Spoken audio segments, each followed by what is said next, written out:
This is going to be one of the most fun series of the entire first round. Tampa, Montreal, the big bad Lightning, multiple cup winners versus the team on the ascent, which should be the most dominant team in the Atlantic Division, up there with Buffalo, I guess, over the next decade.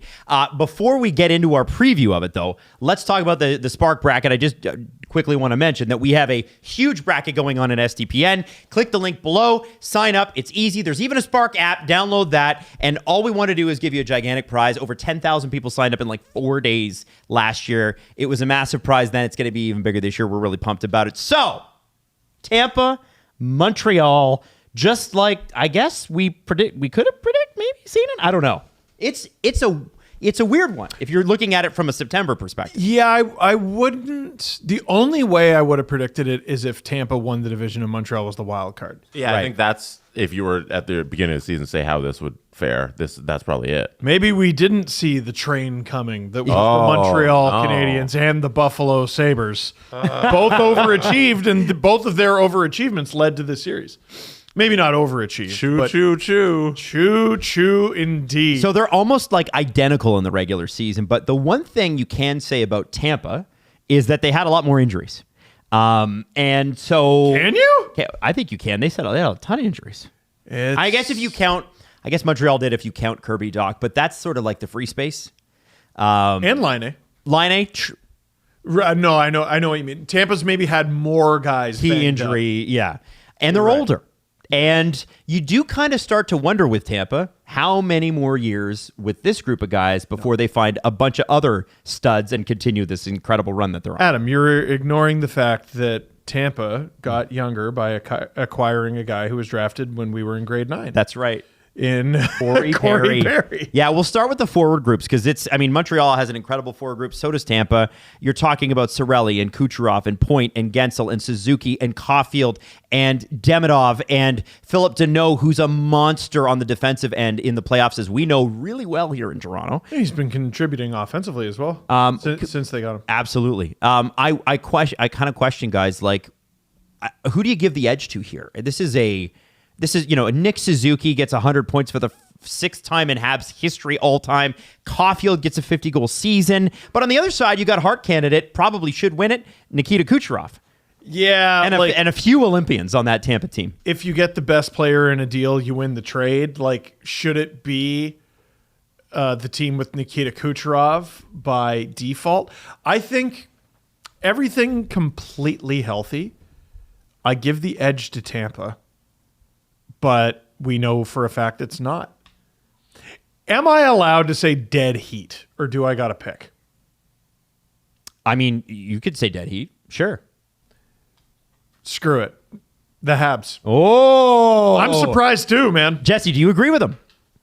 Cirelli, Kucherov, Point, Gensel, Hagel is Gord, Paul. It's insane. It's Corey Perry. It's pretty ridiculous when you run down the names. Yeah. But the Montreal Canadiens match it in the same way I think 4 lines for the Canadiens are dangerous. One of the things, though, for Tampa, Jesse, is that they, on paper, are tougher than Montreal, right? You've got the Worm with Corey Perry. You've got Nick Paul. You've got Scott Sabrin. You've got Zemgus Girgensons. Yanni Gourde's kind of a bastard too, right? Like, he's mean. Kinda. Yeah. Like, so Jess, when you talk about toughness up front, forechecking, playoffs, and Steve, I'm coming to you next. Mm-hmm. What do you think about that matchup? I don't think the Canadiens are going to get bullied. I don't think that's how Tampa's going to win this series, because if Tampa wants to play that physical game, the Canadiens can, and I think they're just going to be focused on scoring goals and doing what they can. Plus, if they want guys to see red and go at people, they have their people that they can go at Tampa with. They can, at any moment, if they need to shift the series, release the Jack Eyes. Yeah. Where were you the day you found out there were 2 of them? Like that is a very interesting lever that the Habs could pull in a series like this. And I don't know if that'll be game 1. Neither might play. Well, I'll tell you, Montreal sure looked a lot better with Xhekaj in the lineup against Washington last season. Not that was a great series by any stretch. It was kind of boring, actually. But when Arbor got in, It was, I know it's on defense, but still, it was. It adds that extra element. Listen, let's cut through it. Is there going to be another fight on the bench? I hope so. I absolutely hope so. Also, for the Montreal Canadiens guys, some vets, like real vets, Josh Anderson, Brandon Gallagher. What do they bring? Well, Josh Anderson brings prolific scoring against teams that exclusively wear blue and white. So he's going to do pretty well there. But like, Caulfield went to the Stanley Cup final. Yes, he did. Suzuki went to the Stanley Cup final. There's a surprising amount of the DNA of that team, despite the upheaval that the roster has gone through since then, that's still around, right? So Tampa has got obviously insane miles, insane resumes, and all that in recent memory. But you got to remember the team that they went up against was these guys. Yeah. And they're not kids anymore. Jesse, looking at the Habs defense, there's a notable absence. And it looks like he might not even be available until midway through the first round, if at all. That's Noah Dobson. Now, you still have Lane Hudson. You still have Xhaka. You've got Gouli. Reinbacher's been playing some games. Strudel's there, but that's a big hole. Can they manage that? It's really unfortunate that they won't have Dobson. Mike Matheson and Lane Hudson, like, they've been so steady back there. They're going to do a lot of the heavy lifting and fill in those gaps. But it's really unfortunate that the season played out so well for the Canadiens, and then right at the end you have this injury. That's the way the world works, but I would have loved to see Dobson in the series. That's the problem, man. Like, the margins are so slim in this division and in this series. Like, whatever you were thinking heading into the series, now knowing Dobson's hurt, it had to have swayed your opinion at least a bit. Yeah. Victor Hedman will be back for the Lightning for Game 1. That was a question, but he's going to be back. He took a personal leave of absence at the end of the season. Coupled that, Victor Hedman's older now, but still extremely effective.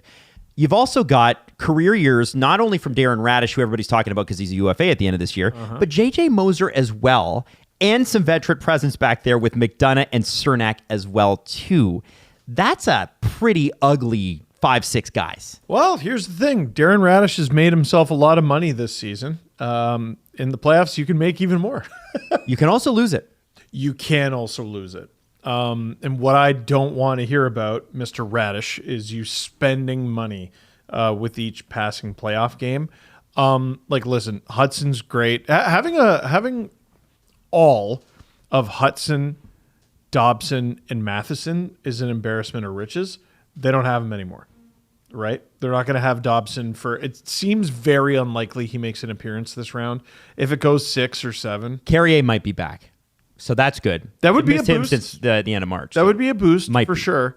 But I don't know how you don't give the advantage to Tampa, all things equal.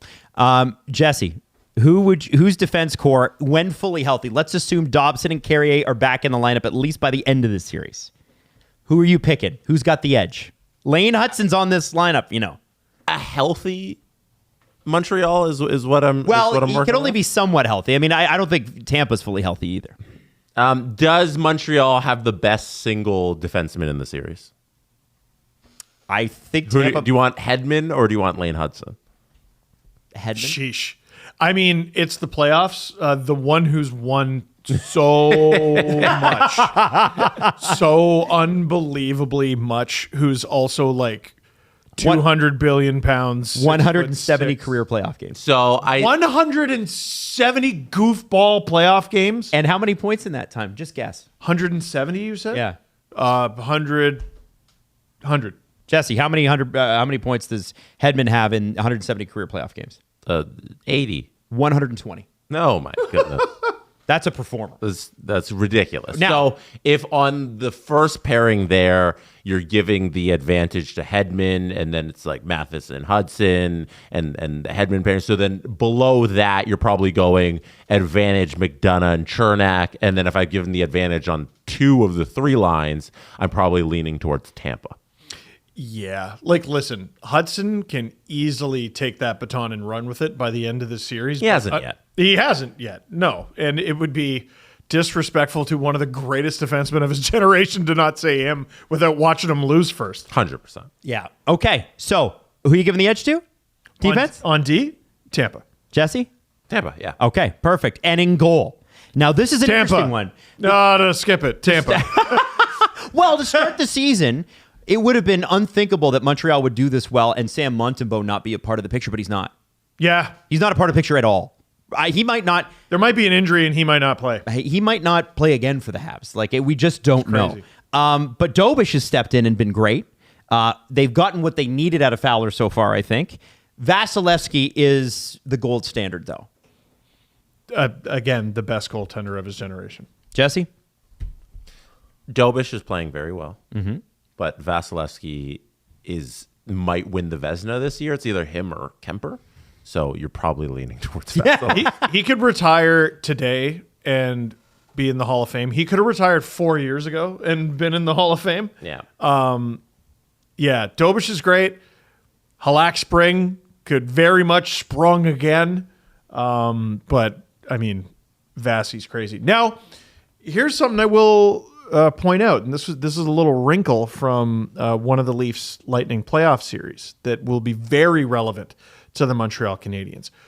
Derek Lalonde, who was Tampa Bay assistant coach, ended up becoming Leafs assistant coach, went on Hockey Night in Canada, and he talked about the success the Leafs were having because a weakness they identified in Andrei Vasilevsky was shots from distance through traffic. What Montreal else do can you do have that. Lane Hudson for? Montreal can do that. Yep. And Matheson. Yep. That could be a very interesting challenge for the Lightning. Okay. So, Don't forget shots from Dobish. You can't get more distance than that. Yeah, Dover should just take them all. Yeah. All right. So this is That's crunch time. brilliant. This is the serious one. Okay. So, who do you give the edge to? It's notable that both of these teams were out in 5 games in the first round last year. I don't think this series goes anything less personally than 7. But maybe you guys disagree. Who do you have and how many games? Every series we've done so far, I'm like, can we just get 7? That's all I want. All I want out of this series is 7. I'm going to go. No, screw it. 7 games. Montreal has arrived. Wow. I'm Steve surprised Dangle. too. Jesse Blake? Actually, you know what? No, you're last. Okay. Okay.